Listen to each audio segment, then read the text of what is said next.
the deceased is being carried through a gun carriage, and they're passing a lineup formation made up of SANDF members who are coming from SA Army, South African Air Force, SA Navy, and lastly, South African Military Health Services.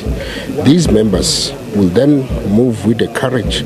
As they line up the street, they will stand still and then await for the carriage, which will have bearers and pallbearers moving in a slow march. As you can see here, there's a movement that is very slow, solemn, because it is marked by a certain step and a procession.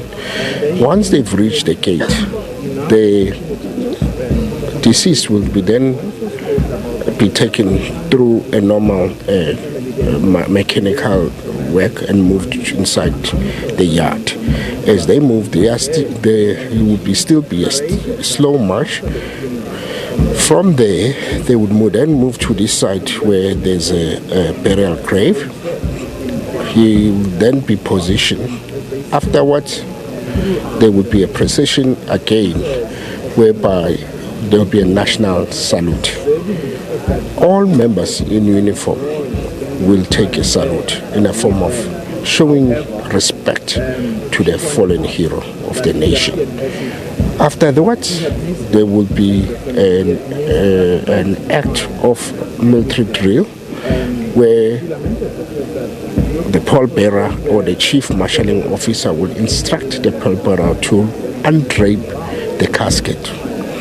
Once that has been undraped, the casket, the national flag will then be folded and be handed over to the Chief Marshal Alfred by one of the bearers.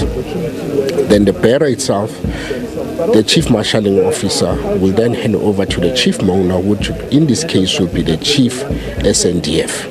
Chief SANDF will then hand over this flag to the acting president. In this instance, it will be the deputy president, who will then hand over a storm flag, which is a national flag that has already been packaged by the SANDF and be given to the widow of the deceased.